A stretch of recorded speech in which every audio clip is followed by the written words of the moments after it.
Welcome to the GK objective biology channel. मैं हूं NEET गुरुजी। तो हम कर रहे हैं नीट फिजिक्स 2020 के सॉल्यूशंस। बहुत इंपॉर्टेंट है फिजिक्स में एकमात्र सॉल्यूशन सॉल्व करने का कि न्यूमेरिकल सॉल्व करो, तभी फिजिक्स तुम्हारे टिप्स पे आएगी, नहीं तो इधर उधर डोलती रहेगी। इसलिए भैया फिजिक्स के न्यूमेरिकल बहुत ज़रूरी है। तो प्रीवियस ईयर क्वेश्चन करने से हमें कहीं ना कहीं आइडिया लगता है कैसे क्वेश्चंस थे, कैसे सॉल्व करने थे, क्या हमारे अंदर कमियां हैं, सब पता लग जाएगी। तो आइए शुरू करते हैं NEET physics 2020। Question number booklet code G1 है। क्वेश्चन नंबर 28 हम इसमें देखेंगे। इससे पहले वाले क्वेश्चंस ऑलरेडी प्रेजेंट है इस चैनल पे, इसके बाद वाले धीरे धीरे अपलोड होते जाएंगे। The increase in the width of depletion region. देखो भाई, विड्थ क्या हो रही है? इंक्रीज हो रही है। इंक्रीज कब होती है? फॉरवर्ड में डिक्रीज होती है, रिवर्स में इंक्रीज होती है। रिवर्स बायस में डिप्लीशन रीजन की विड्थ इंक्रीज होती है। तो पीएन जंक्शन में करेक्ट आंसर ऑप्शन नंबर 1 हो जाएगा। Question number 29, the quantities of heat required to raise the temperature of two solid copper spheres of radii R1 and R2। इसमें दिया हुआ है कि R1 जो है 1.5 of the R2 through 1 kelvin are in the ratio. Question number 29 को solve करने के लिए हमें देखो, दो कॉपर के स्फीयर दिए हुए हैं, एक ये है और एक तुम्हारा ये है। इसमें ये दिया हुआ है कि भाई इसका जो है R1, ये R1 है, ठीक है, और यहाँ जो रेडियाई है वो R2 है। और एक चीज इन्होंने और मेंशन की हुई है कि R1 is equal to 1.5 of the R2। 1.5 1.5 गुना बड़ा है R2, ये इन्होंने दिया हुआ है। हमें निकालना है कि हीट रेशो निकालना है ना, quantities of heat required to raise the temperature. ठीक है जी, अब आ गए। अब देखो, हीट का फॉर्मूला आप लोगों ने पढ़ा होगा, Q is equal to, simple formula है MC, ठीक है, डेल्टा T। Delta T। अब इस फॉर्मूले में कहीं R तो आ नहीं रहा, लेकिन हमें R के रेफरेंस में निकालना है। तो क्या करेंगे? डेंसिटी इज इक्वल टू क्या होती है? Mass upon volume. ठीक है जी, मास अपॉन वॉल्यूम। और स्फीयर का वॉल्यूम क्या होता है? 4/3 पाई आर क्यूब।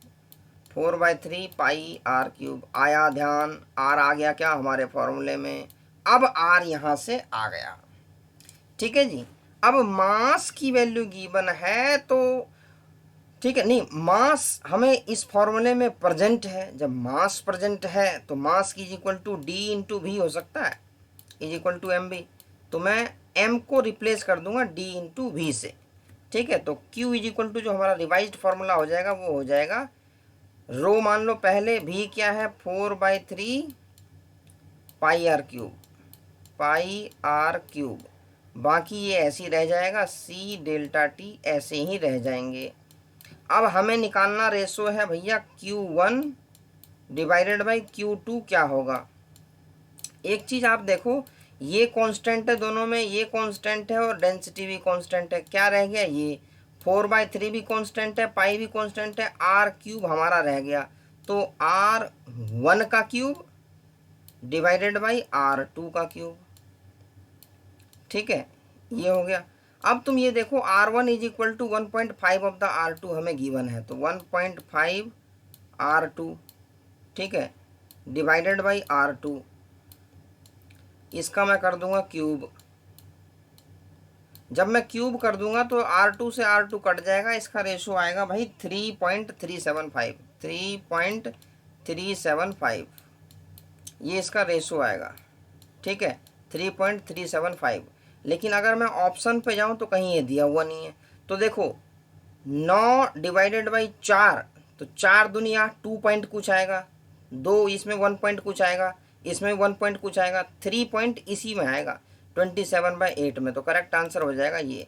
मतलब ऑप्शंस को पॉइंट में ना देके डिवीजन में दिया हुआ है। थोड़ा सा एग्जामिनर बहुत चंट है इसके अंदर भाई, एक स्टेप और बढ़ा दिया। अगर आपको, आपने आंसर तो यहाँ निकाल लिया, लेकिन आंसर को ढूंढने के लिए एक झटका और देना पड़ेगा इसके अंदर। तो देखो क्वेश्चन के टाइप। अब क्वेश्चन नंबर 30 पे आ जाओ। For the logic circuit shown the truth table is. देखो बहुत सिंपल क्वेश्चन है, थोड़ा समझने की जरूरत है। ये दोनों गेट जो है वो नॉट गेट है। ठीक है जी, तो यहाँ पे क्या हो जाएगा इसको मैं बताऊंगा। उसके बाद जो लगा दिया आपका, ये देखो और गेट है, और गेट के अंदर नॉट लगा हुआ मतलब नोर गेट। कौन सा है ये दोनों नॉट गेट है और ये है तुम्हारा नोर गेट। तो क्वेश्चन नंबर 30 के लिए हमें यहाँ डायग्राम से समझना पड़ेगा। ये देखो सबसे पहले तुम्हारा ए और बी पे क्या लगा हुआ है, ये देखो यहाँ ए है, ठीक है, सिंपल सा क्वेश्चन है, ए और बी ये दो दिया हुआ है। यहाँ पे क्या लगा है, नॉट गेट, हम गेट के हिसाब समझेंगे, नॉट गेट ऐसे बना लो सिंपल सा, यहाँ भी नॉट गेट लगा हुआ है, ठीक है। अब यहाँ तुम्हारा आ जाएगा ए डैश ए बार, ये आउटपुट इनके ये आ जाएंगे। फिर यहाँ इन्होंने क्या किया है कि एक नॉर गेट लगा दिया भाई, एक जो है नॉर गेट लगा दिया और हमसे पूछ रहे हैं वाई क्या है, ये लगा दिया तुम्हारा नॉर गेट NOR, ठीक है। अब तुम्हें बताना है ए और बी इनपुट पे वाई क्या होगा। तो इसके लिए मैं ट्रुथ टेबल ऐसे बना रहा हूँ, ए बना लिया पहले,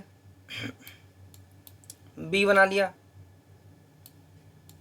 ए बार बी बार, फिर वाई बना दिया, ठीक है जी। तो अब यहाँ से हम समझेंगे बारी बारी से कि कैसे हम इसको ट्रुथ टेबल को बनाएंगे।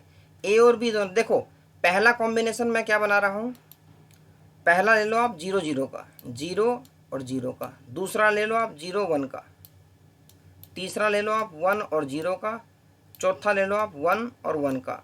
अब देखो हम ए के रेफरेंस में देखेंगे, ए क्या है, नॉट गेट लगा हुआ है यहाँ पे, तो 0 की जगह क्या हो जाएगा 1, यहाँ आउटपुट 1 आएगा ना, 0 पे क्या आएगा 1, 1 पे क्या आएगा 0, 1 पे क्या आएगा 0, ठीक है जी। सिमिलरली हम बी के लिए देखेंगे, 0 पे क्या आएगा 1, 1 पे क्या आएगा 0, 0 पे क्या आएगा 1, 1 पे क्या आएगा 0। अब यहाँ लगा हुआ है नॉर गेट, ठीक है, जो और गेट का आएगा उसका रिवर्स। तो और गेट के अंदर 1 1 का क्या होता है 1, उसके बाद लगा हुआ है नॉट गेट तो हो जाएगा 0। भाई और गेट में 1 और 1 देते हैं तो हमारा 1 आता है, लेकिन नॉट लगा हुआ है उसका रिवर्स कर देंगे 0। 1 0 पे भी उसमें 1 आता है तो यहाँ 0 आ जाएगा, नॉट गेट लगा रखा है ना आगे, 0 1 पे 1 आता है यहाँ 0 आ जाएगा, 0 0 पे 0 आता है लेकिन यहाँ 1 आ जाएगा। तो ये वाला ट्रुथ टेबल देखें कौन से ऑप्शन में है, तो ये वाले ट्रुथ टेबल हमारी ऑप्शन नंबर 4 में है। तो करेक्ट आंसर यहाँ से निकलता है भाई ऑप्शन नंबर 4।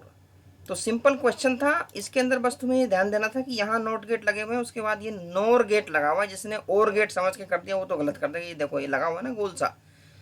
तो इस तरीके से हमने 3 क्वेश्चन फिर से कर लिए हैं। तो GK objective biology by NEET Guruji कर लें इसको सब्सक्राइब। इस पे बायोलॉजी केमिस्ट्री फिजिक्स तीनों टॉपिक की एनसीईआरटी बेस्ड कंटेंट है, एज वेल एज न्यूमेरिकल्स हैं, प्रीवियस ईयर क्वेश्चंस हैं, तो बहुत ज़्यादा हेल्पफुल होने वाले हैं नीट के लिए। चैनल को करें सब्सक्राइब और नीट में रैंक पाएं।